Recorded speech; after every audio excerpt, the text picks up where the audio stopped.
지난주에 성경에는 분명한 하나의 방향을 향해 있다라고 말씀을 드렸죠.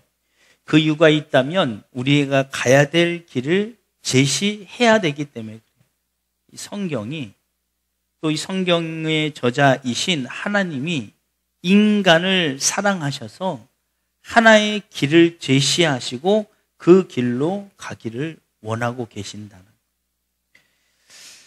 그런데 우리는 각기 제 길로만 가려고 한다는 게 문제라는 거죠. 내가 가고자 하는 길이 있고 하나님이 우리에게 원하시는 길이 있는데 이게 상충되다 보니까 날마다 이 안에서 갈등이 되는 거예요. 신앙생활을 하는 저희에게도 이와 같은 갈등은 계속 연속적입니다. 그런데 하나님이 가는 길과 우리가 가는 길을 하나로 한다면 이보다 더 즐거운 일이 없어요. 이사야서 53장 6절에 보니까 이사야 선지자가 이스라엘 민족을 이렇게 말하고 있죠. 우리는 다 양 같아서 그릇 행하여 각기 제 길로 갔거늘. 그리고 그런 이스라엘, 하나님과 정반대되는 길을 제 길로, 돈 모으는 길, 잘 먹는 길, 높은 명예를 얻는 길, 온갖 이 쾌락에 취하는 길, 다 제갓길로 갔거늘. 이게 이스라엘의 현 주소. 그럼에도 불구하고 하나님은 이들을 사랑하셔서 여호와께서는 우리의 모든 죄를 그에게 담당시키셨다. 하나님은 그럼에도 불구하고 우리를 사랑하셔서 제갈길로 가는 우리를 보고도 있음에도 불구하고 예수님께 그 모든 죄를 담당시키셨다. 그래서 찾을 때 찾을 수 있을 때 찾으라, 부르짖을 때 부르라는 것. 할렐루야. 우리가 원래부터 각기 제갈 길이 아니라 말을 잘 들어서 하나를 가르쳐주면 열을 한다는 아주 그냥 착하고 충성된 종이라서 그를 사랑해 주신 게 아니라 각기 제갈 길로 뻔히 알면서도, 아시면서도 그의 죄를 그분에게 담당시키셨다는 거. 할렐루야. 이게 누구라고요? 하나님. 우리는 이처럼 원죄, 아담과 하와가 지은 죄로 말미암아 이 거룩성을 잃어버리게 되고 전적인 타락으로 인해서 자꾸 제갈길로 가게 돼 있는 죄의 습성을 지니게 된 거예요. 그래서 우리를 도저히 돌이킬 수 없는 구제불능이라고 하는 거예요. 어떠한 방법이라도 도저히 돌릴 수 없다. 이 마을에 가거나 혹은 학교에 보면 꼭 선생님이 그런 반 아이들 가운데 꼭 한두 명씩 있죠. 구제불능. 쟤는 해도 안 돼. 초등학교 1학년 때부터 6학년 때까지 그냥 해도 안 되는 아이가 있어요.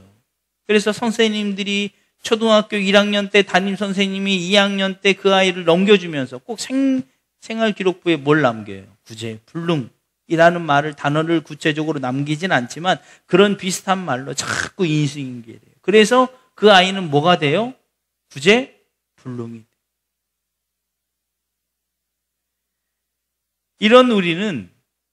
이런 우리의 상태를 인정하는 것이 믿음의 시작입니다. 할렐루야. 나는 예수님 믿을만 해. 난 예수님 사랑 받을만 해. 난 좀 그 정도 해. 이거는 믿음이 아니라 교만이에요. 자만이에요.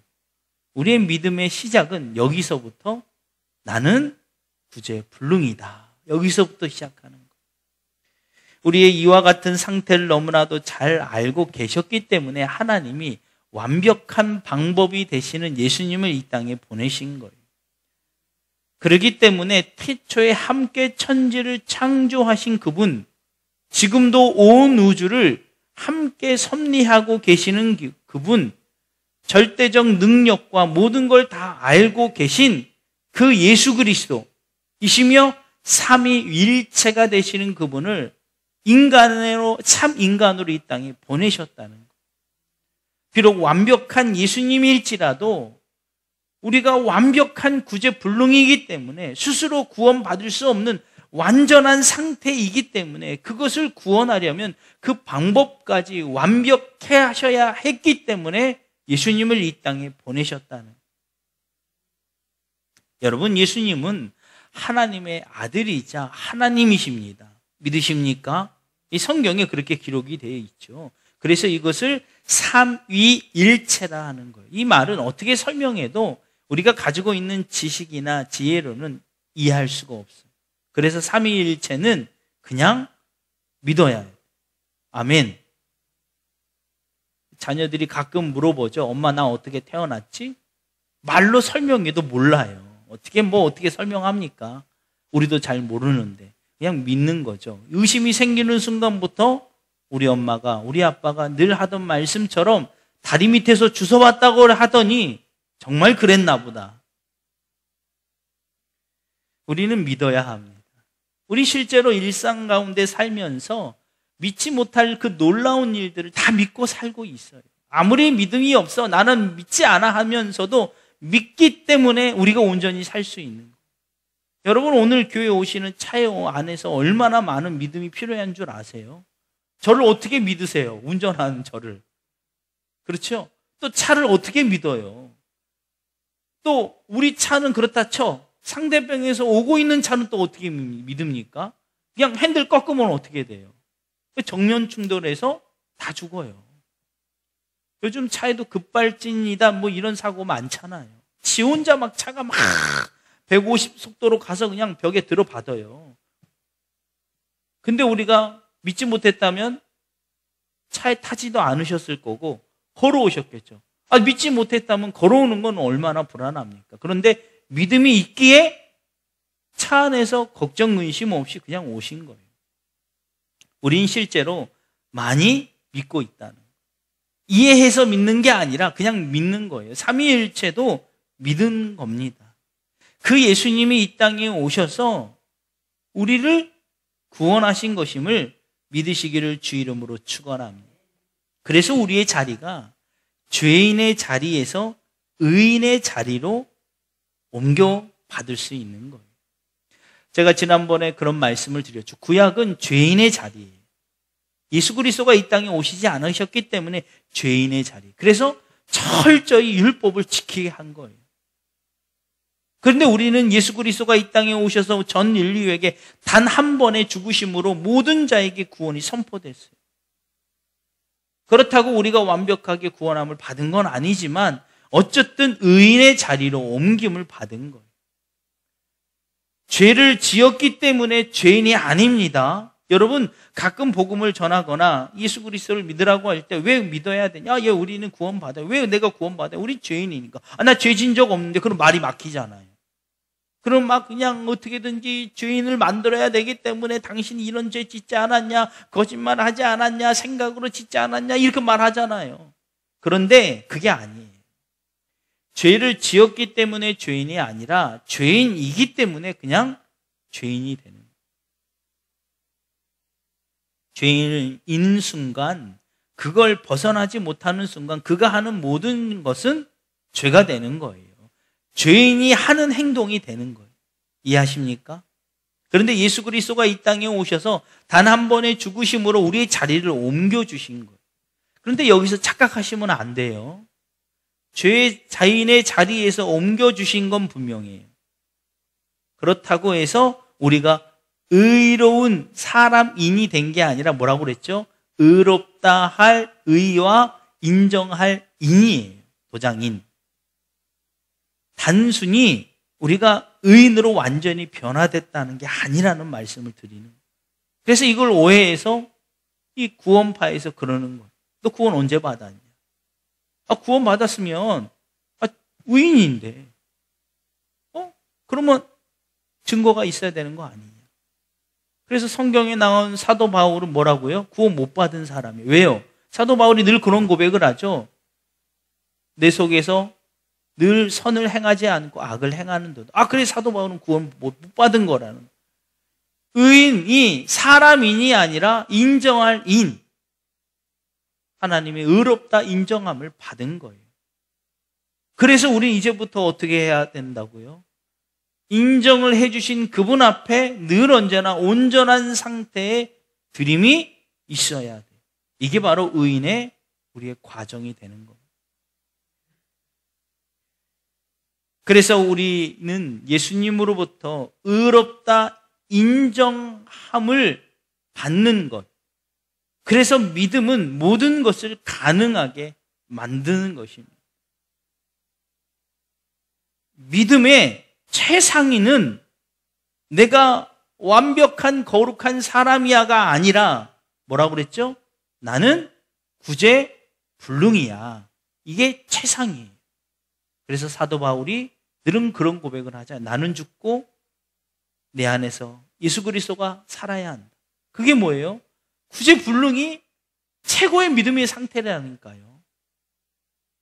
뭔가 능력을 행하고 뭐 진짜 이 바리새인이나 혹은 뭐 그런 사람처럼 목에 힘주고 막 목소리를 막 진짜 거룩이 철철 넘치게 막 목소리 깔면서 하는 게 믿음의 최상위가 아니라 믿음의 최상위 상태는 뭐라고? 구제불능. 나는 아무것도 할 수 없다. 이 순간부터 우리의 주인이 예수님이 완벽하게 되시고 이로 말미암아 능치 못함이 없는 거예요. 그래서 예수님께서 마가복음 9장 23절에서 믿는 자들에게는 능히 하지 못할 일이 없는 이라고 말씀하신 거예요. 내가 능력이 생기는 것이 아니라 네가 스스로 구제불능임을 깨닫고 그 믿음을 가지고 온전히 하나님을 붙드니까 능치 못할 능력이 생긴다는 거예요. 그래서 우리의 믿음의 순도를 따지자면 99.99999%는 믿음이 없는 거예요. 우리의 믿음은 100%가 돼야 돼요.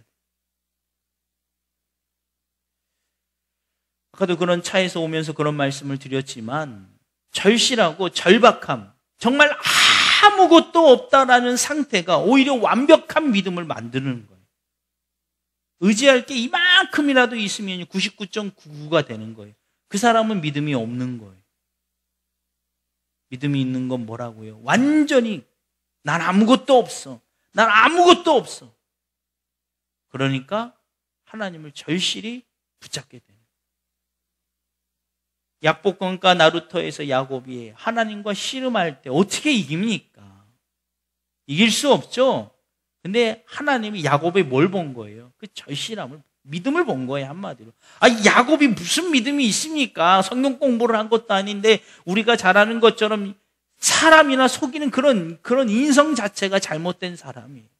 우리는 흔히 믿음이 그런 걸로 생각하지만 그게 아니라니까. 믿음은 구제불능의 상태를 인정하는. 그러니까 야곱이 어떻게 돼요? 이길 수 없죠. 어떻게 하나님을 이깁니까? 불가능한 거를 가능케 하는 게 뭐예요? 믿음이라니까요. 그 믿음의 원천은 뭐라고요? 구제불능. 나는 너무 죽어. 그러니까 붙잡잖아요. 하나님이 털지 못해서가 아니라 그의 믿음을 보신 거예요.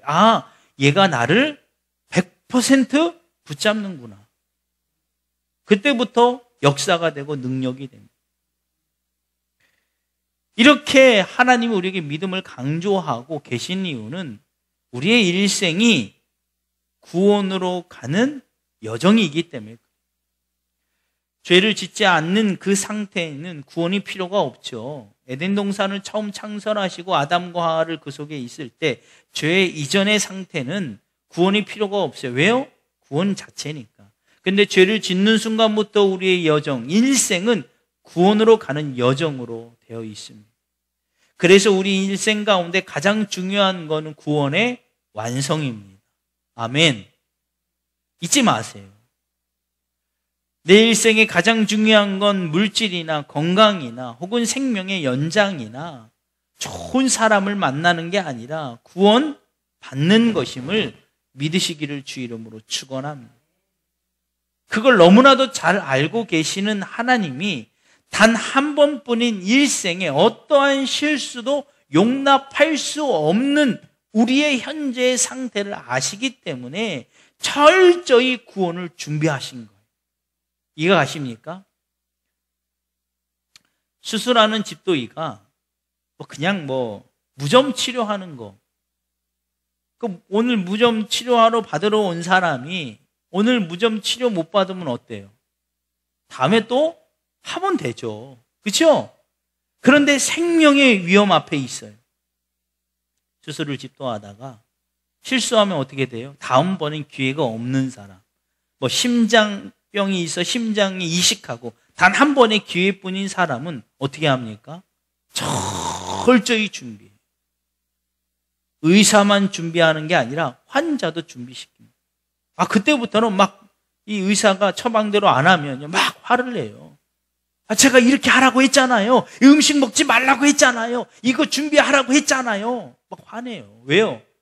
의사도 그분에게 한 번뿐임을 알기 때문에. 여러분, 하나님이 가끔 우리에게 고난을 주실 때 있죠? 있어요. 왜 그럴까? 이해할 수 없을 때가 있죠. 그런데 가만히 보면 이해가 가는 거. 왜요? 단 한 번뿐인 기회를 놓치지 않기 위해서 하나님이 채근하시는 거예요.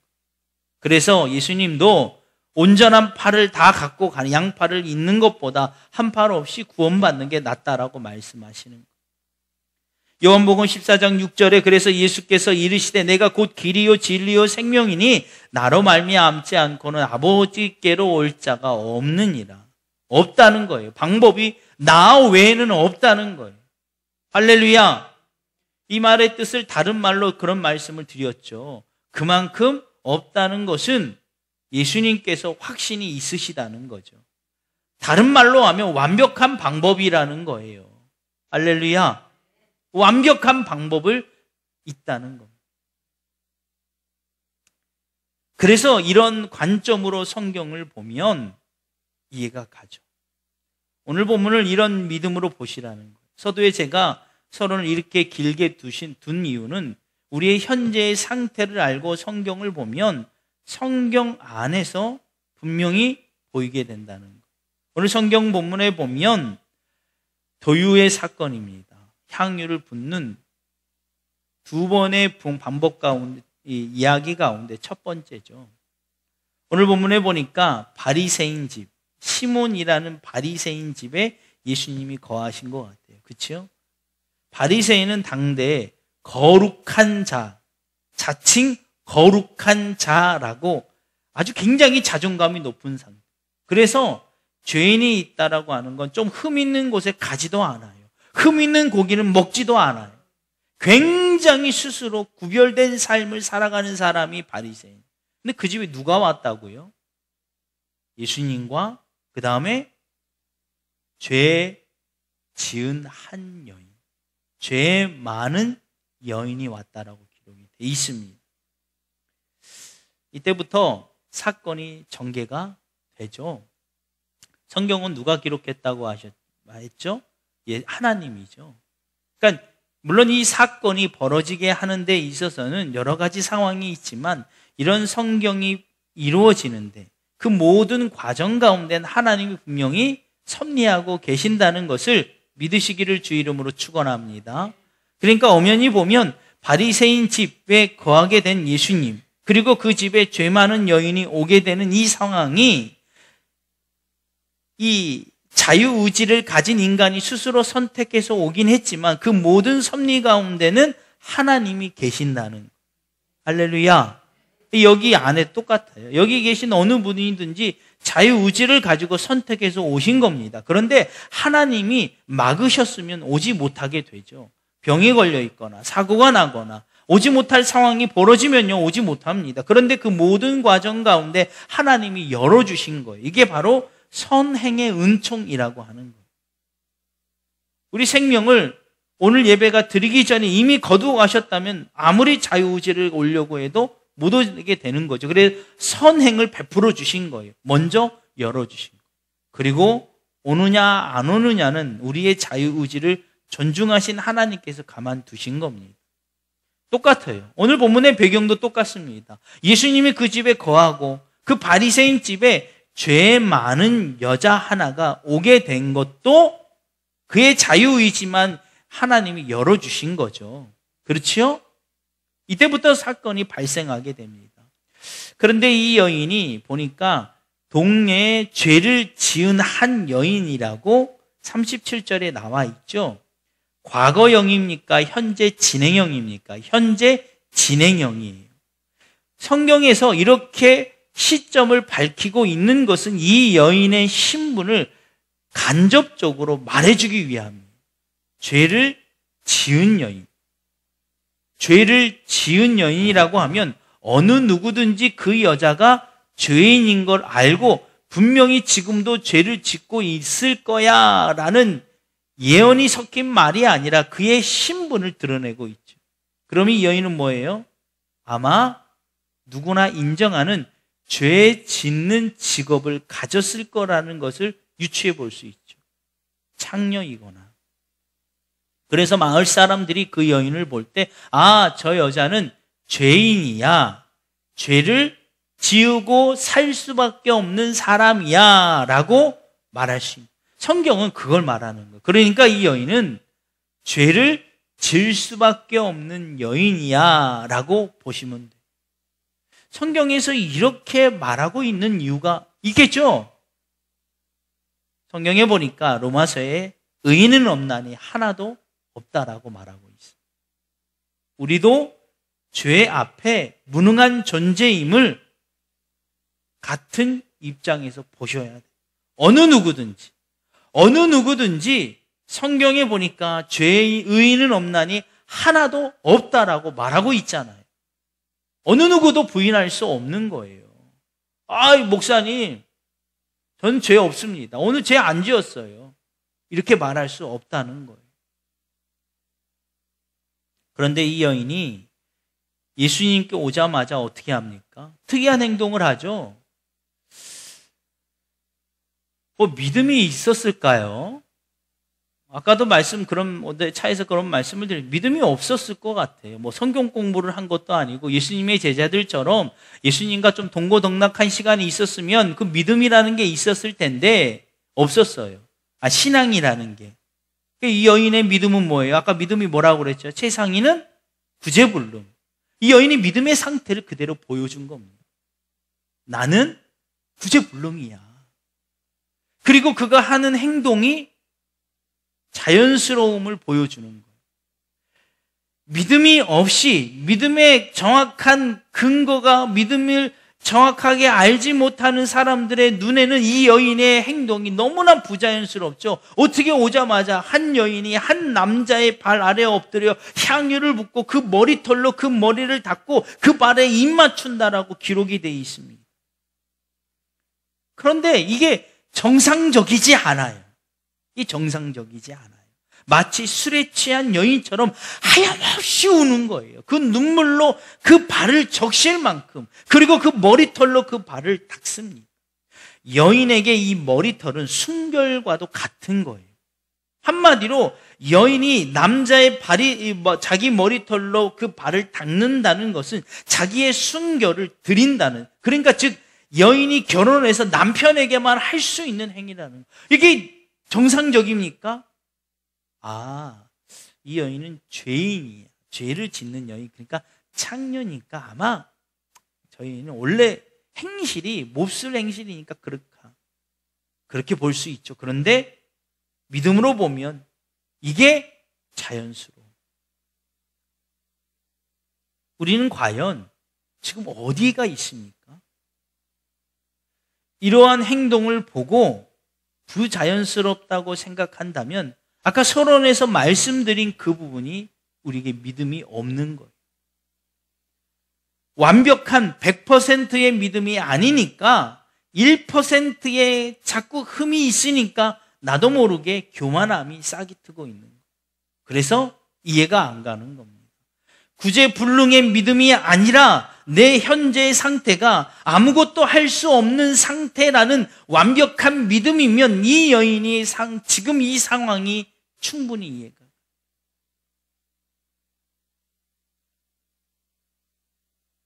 이게 지극히 자연스러운 일이라는 거예요. 그런 믿음으로 이 여인을 바라보고 이 환경을 바라보면 충분히 이해가 가는 장면이라는 것입니다. 여러분, 우리는 지금 이와 같은 여인을 향해서 손가락질하고 있을 위치가 절대 아니라는 거예요. 우리도 이 여인과 같이 예수님 발 앞에 엎드려 향유를 붓고 눈물로 닦아야 한다는 거예요. 본문에서 입맞추다라는 원활은 카테필레오인데 이거는 그냥 단순히 이렇게 하고 끝나는 게 아니라 계속 입을 맞춘다는 거예요. 한마디로 이 여인이 지금 흘리는 눈물은 뭐 동정심이나 혹은 뭐 여러 가지 그런 이 남녀 간의 사랑에서 나오는 그런 눈물 혹은 뭐 어디 부모에게 감사해서 그런 눈물이 아니라 모든 인격을 완벽하게 쏟아붓는 것과 같은 의미. 왜 그렇게 되었습니까? 믿음 때문에. 나 혼자는 도저히 설 수 없은 믿음이 있었기 때문에 그 예수님 발 앞에 엎드려 하염없이 눈물을 흘린 것입니다. 히스기야 왕도 같은 상황에 있었죠.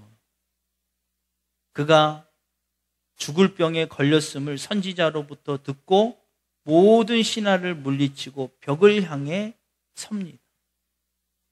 이게 뭐라고요? 믿음의 상태. 만약에 히스기야가 그 밑에 수많은 신하 가운데 또 수많은 의원들이 얼마나 많겠습니까? 아 그래, 하나님도 믿었으니까 그 선지자의 말을 중요하게 생각했겠죠. 그렇죠? 신뢰했으니까. 아 그냥 그 믿음도 없었다면 야 네가 뭔데 그래? 아 네가 의사야? 아 아무것도 아닌 게 기분 나빠. 당장 쟤 죽여. 이랬을 수도 있을 거예요. 그런데 그 말을 듣고 근심하고 힘이 상했다는 것은 믿음이 그래도 있는 거죠. 그래도 믿음이 있다 해서 아 그래 내가 죽을 병에 걸렸을 거라. 야 그러면 내 밑에 얼마나 많은 뛰어난 의원들이 다 불러와. 이랬으면 벽을 향했을까요? 안 했을까요? 벽을 향하지 않았겠죠. 그런데 히스기야가 그 말을 듣고 사람들을 다 물리고 벽을 향합니다. 이게 뭐예요? 믿음이에요. 믿음의 최상위는 뭐라고요? 구제불능. 나는 아무것도 할 수 없습니다. 그리고 히스기야가 눈물로 흘려서 기도합니다.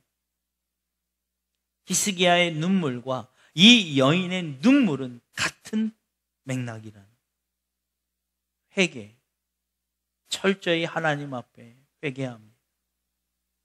그래서 열왕기상 20장 5절에 보니까 내가 내 기도를 들었고 내 눈물을 보았노라. 할렐루야. 할렐루야. 하나님은 오늘도 우리의 진정한 믿음에서 흘러나오는 회개를 들으시기를 원합니다.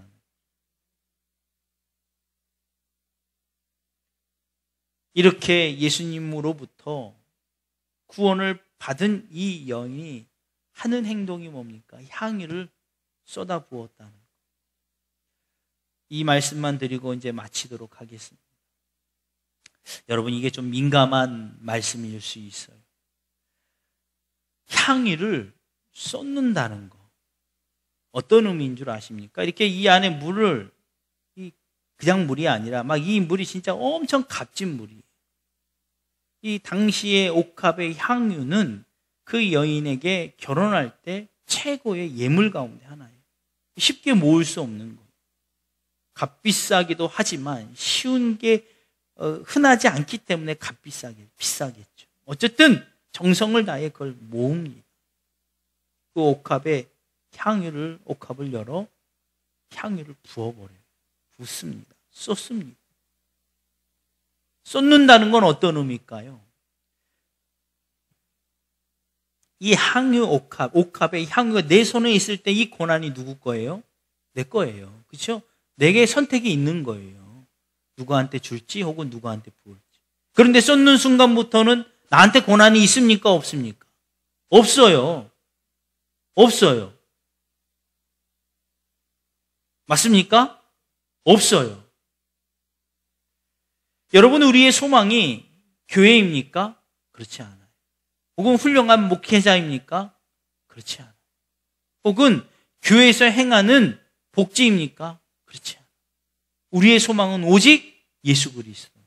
할렐루야. 이 믿음으로 향유를 쏟으시기를 주 이름으로 축원합니다. 내가 교회에 헌금하고 헌신하고 수많은 시간 동안 했는데 그거를 어떡하지? 어떻게 해요? 쏟는 순간부터 내게 아니라니까요. 다 이제부터는 누구의 권한이 넘어간 거예요? 하나님께 넘어간 거예요. 역시 우리 목사님도 어쩔 수 없나 봐. 역시 헌금하라는 소리구만. 헌금하고 따지지 말라는 소리구만. 그런 게 아니에요. 하나님은 철저히 계산하십니다. 믿으셔야 돼요. 하나님은 계산하세요. 그걸 착각하고 모르니까 하나님의 예물을, 하나님의 돈을 함부로 쓰는 거예요. 드리는 자는 이미 쏟아 부음으로 인해서 그걸로 하나님께 인정함을 받는 거예요. 그렇죠? 예수님께 발이 쏟고 어떡하지? 여러분, 오늘날 교회가 수많은 성도들이 눈물로 향유를 부어요. 근데 그 길이 예수님 발에 부었다는 것은 그 발이 어디로 향합니까? 구원의 길로 가시는 거예요. 그 발로 골고다의 언덕을 오르시고 십자가를 짊어지시고 십자가에 오르십니다. 그 발에 부으신 거예요. 우리가 교회에 하는 헌신, 우리가 교회에 하는 수많은 시간, 물질, 이거 다 그걸 향해 우리가 부은 거예요. 아멘. 그 다음은 하나님의 권한이에요. 실망하실 필요 없어요. 제가 그렇게 헌신했는데 교회가 막 이렇게 실망할 필요 없어요. 우리는 붓는 것으로 이미 끝난 거예요. 그 다음 그 교회의 지도자나 그 교회의 직분자들이 이제 그 다음이 그들에게 맡겨진 거예요. 그분들이 만약에 그 수많은 눈물의 향유를 가지고 제 목적을 위해서 구원의 길로 가는 게 아니라 다 제 갈 길로 가면 어떻게 돼요? 하나님이 물으신다니까요. 우리가 그걸 가지고 따질 필요가 없어요. 이 목사님 돈 어떻게 쓰셨나요? 헌금 어떻게 쓰고 있나요? 이거 따질 필요가 없어요. 우리가 목사님에게, 교회에게 부었나요? 아니에요. 예수님 발에 부은 겁니다.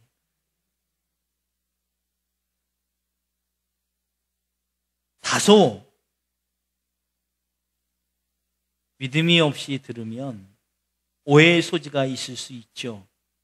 그런데 믿음을 가지고 들으면 충분히 차고 넘치는 은혜입니다.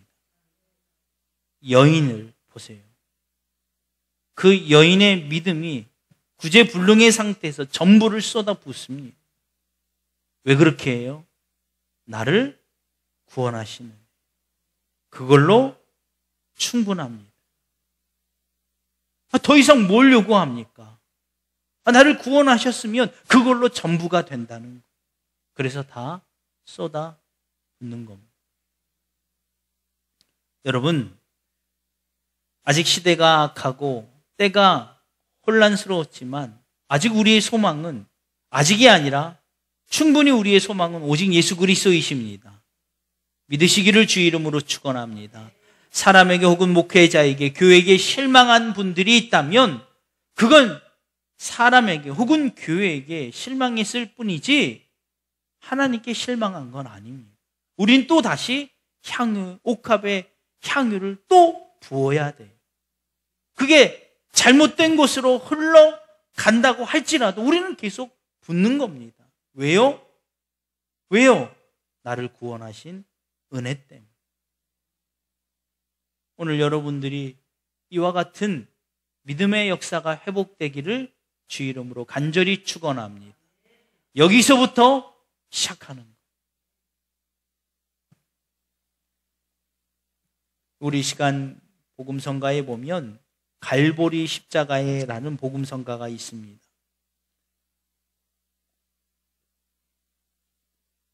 이 복음성가 한번 우리 하나님께 올려드리신 다음에 통성으로 기도하시겠습니다. 제가 요즘 그런 고백을 많이 드려요.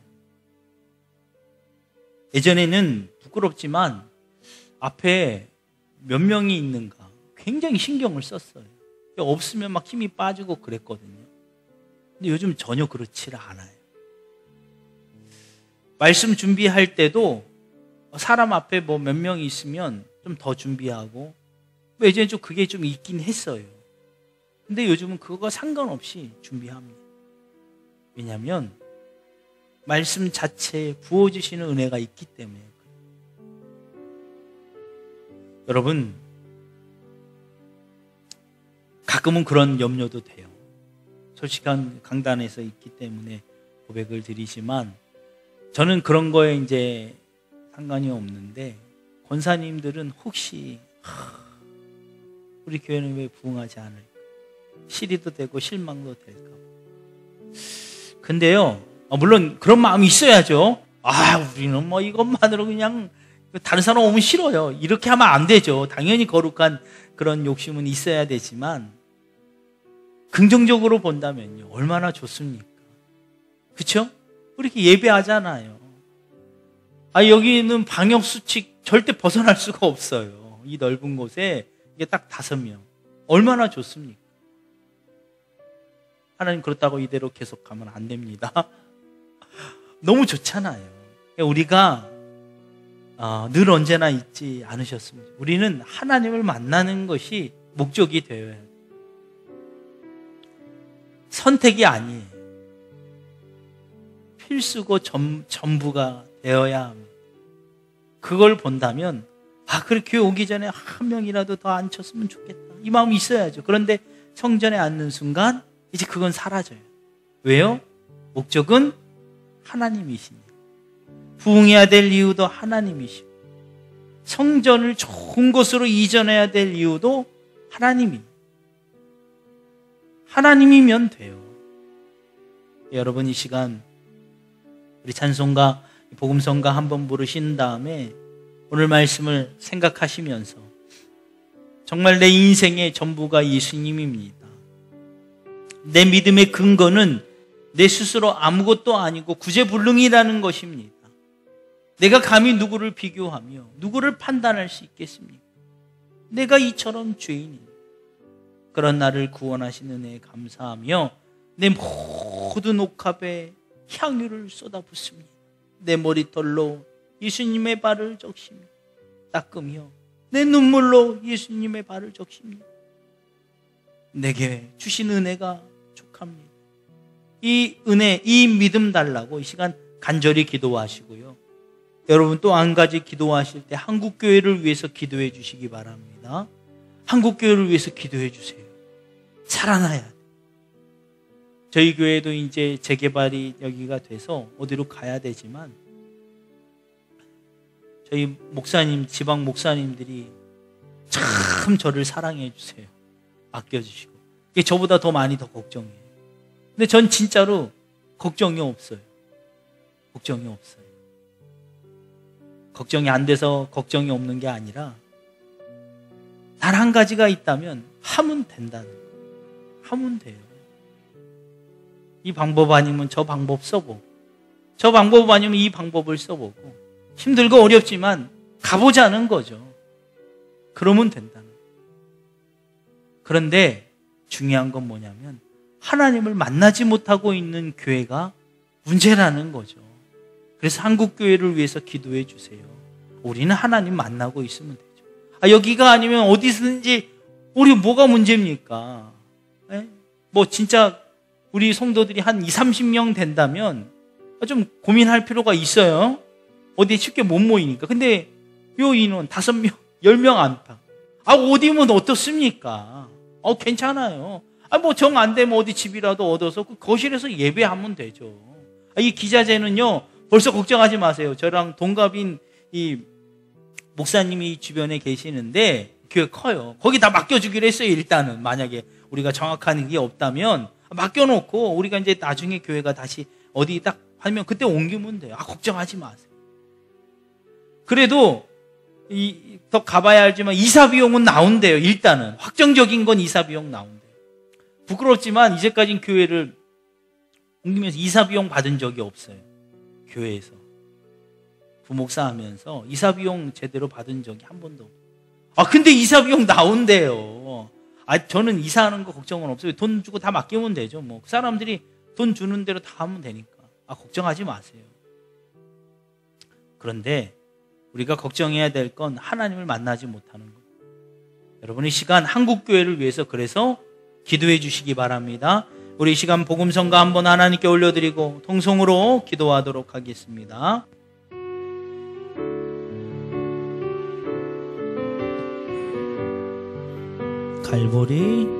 갈보리 십자가에 주님을 바라볼 때 하나님 크신 사랑 너무나 고마워라. 예수님의 십자가 이제는 나도 지고 이 생명 다 바쳐서 주님을 따르리라. 우리에게 믿음과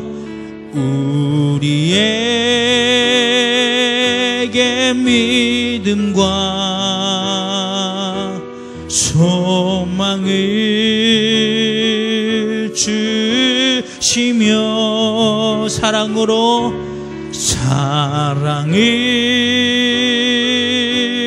세상을 이기게 하셨네. 이기게 하셨네. 예수님의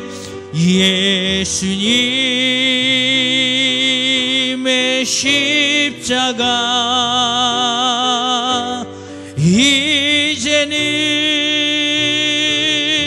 나도 지고 이 생명 다하도록 주님을 따르리. 우리의 모든 간구 응답해 주시며 기도의 은혜로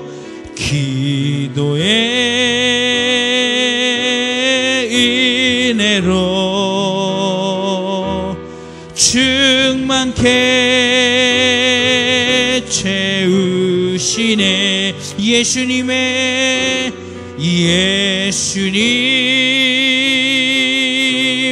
십자가 이제는 나도 지고 이제는 나도 지고 이 생명 다 바쳐서 이 생명 다 바쳐서 주님을 따르리. 예수님의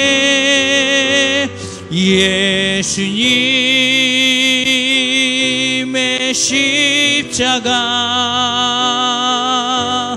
이제는 나도 지고 이 생명 다 바쳐서 주님을 따르리라. 이 시간 주여 삼창하고 통성으로 기도하도록 하겠습니다. 주여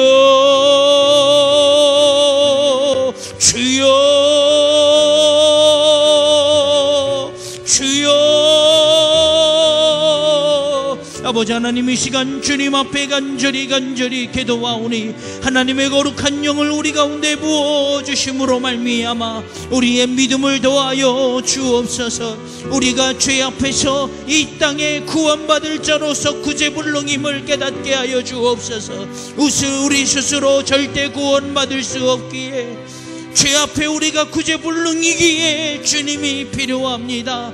이 땅에 살아가면서 우리가 온전히 구원받을 수 있는 방법은 오직 하나님이시기에 이 시간 우리의 믿음을 더하여 주시고, 오늘 우리의 아버지 하는 말씀에서 이 여인처럼 주님의 발 앞에 하염없이 눈물로 그 발을 적시고 그 머리털로 닦으며 온 아버지 하나님이 여가 비싼 양유를 쏟아부은 것처럼, 하나님, 우리가 우리의 인생에 이와 같은 믿음을 허락하여 주옵소서. 우리의 전부가 되시며 우리의 모든 것이 되시며 하나님 없이는 도저히 설 수 없는 존재임을 깨닫게 하여 주옵소서. 하나님, 그저 이 땅에서 잘 살고 온전히 살아가는 것에 구제불능이 아니라 죄로 인하여 우리가 구원받을 수 없는 구제불능임을 깨닫게 하여 주옵소서. 하나님, 우리 일생이 그저 이것으로 끝나는 것이 아니라 분명히 아버지 하나님의 다음 생 영생에 있음을 깨닫게 하여 주옵소서. 영생함을 받기 위하여 주님이 필요함을 깨닫게 하여 주옵소서. 아버지 하나님, 이 시간 주님 앞에 간곡히 간절히 기도하오니 이와 같은 믿음의 능력의 확신함을 허락하여 주사 온전히 하나님을 붙들고 승리할 수 있도록 인도하여 주옵소서. 어떠한 상황 가운데서도 우리가 분명히 하나님을 만나고 있는 것을 돌이켜보게 하여 주옵소서. 우리의 인생의 주인이 하나님임을 깨닫게 하여 주옵소서. 구원받지 못한 인생의 덧없음을 깨닫게 하여 주옵소서. 구원의 확신이 없는 인생이 얼마나 허무한 것인지 깨닫게 하여 주옵소서. 세상의 그 어떤 명예와 부와 아버지 하나님이여 그 어떤 탐욕과 그 어떤 것으로도 채울 수 없는 것이 우리의 일생임을 분명히 깨닫게 하여 주사 하나님을 붙들게 하여 주옵소서. 하나님을 붙들을 수 있도록 인도하여 주옵소서. 건강이나 아버지 하나님의 육체나 하나님 혹은 사람이나 물질이나 그 어떤 것으로도 채울 수 없는 것이 있음을 깨닫게 하여 주시고 하나님을 온전히 붙들게 하여 주옵소서. 우리의 믿음의 연약함을 헤아려 주시고 우리의 믿음의 연약함을 헤아려 주사 온전히 하나님을 붙들을 수 있도록 인도하여 주옵소서. 하나님, 우리를 불쌍히 여겨 주옵소서. 우리를 불쌍히 여겨 주옵소서. 갈 길 제 생각으로 제 갈 길을 헤매는 우리 인생을 불쌍히 여겨 주사 하나님, 우리 가운데 구원을 허락하여 주옵소서. 하나님, 한국교회를 기억하여 주시고 하나님, 잘못된 길로 행하는 교회들을 깨닫게 하여 주옵소서. 하나님 없는 인생, 하나님 없는 목회자, 하나님 없는 교회, 구원 없는 아버지 하나님여 백성, 구원 없는 민족, 구원 없는 교회, 복음이 살아있지 않는 교회, 복음의 역사가 일어나지 않는 교회, 더 이상 복음의 능력을 인정하지 않는 교회, 하나님 불쌍히 여겨주시고 아버지 하나님여 그들로 하여금 다시 깨닫게 하여 주사 복음의 능력으로 회복되게 하여 주시고 복음을 붙잡을 수 있도록 인도하여 주옵소서. 그저 이 부족한 종 주님 앞에 간절히 바라고 원하옵는 것이 주님이 부르시는 그날까지 하나님이 사명 감당하길 원하며 그저 바라는 서운함이 있다면 아버지 하나님의 왕성한 목회를 하기를 원합니다. 보다 많은 사람들을 도와주며 구원하는 교회가 되게 하여 주옵소서. 보다 많은 교회와 목회자를 도우며 보다 많은 성도들에게 하나님 그들에게 복음을 증거하며 복음의 삶이 무엇인지 아버지 하나님의 그 일을 감당하기를 원합니다. 다음 세대에게 온전한 교회를 넘겨주며 다음 세대에게 온전한 복음을 넘겨줄 수 있도록 인도하여 주옵소서. 하나님 그 사명 감당할 수 있도록 하나님의 때가 어디인지 알지 못하며 하나님이 언제까지인지 알지 못하는 그저 이 생명이 다하는 그 순간까지 그 사명 온전히 감당할 수 있도록 인도하여 주시옵소서. 그런 교회로 붙잡아 주시고 그 길을 열어 주옵소서. 하나님뿐입니다. 하나님 한 분뿐입니다. 하나님 도와 주시옵소서. 지금은 우리 구주 예수 그리스도의 십자가의 보혈의 은혜와 지금도 분명 살아계셔서 인간의 생사화복을 주관하고 계시는 하나님의 그 크신 사랑하심과 우리 안에 분명 계시면서 말할 수 없는 탄식으로 친히 간구하시는 성령님의 감화 감동 교통 역사하심이 오늘 말씀처럼 그 믿음의 최상이 우리는 아무것도 할 수 없음을 인정하며 100% 믿음으로 주님을 붙들고 살아가기로 작정하는 모든 이들과 우리와 관계를 맺고 있는 가정과 사업장 위에 이제로부터 영원토록 함께 하시기를 간절히 축원하옵나이다. 아멘.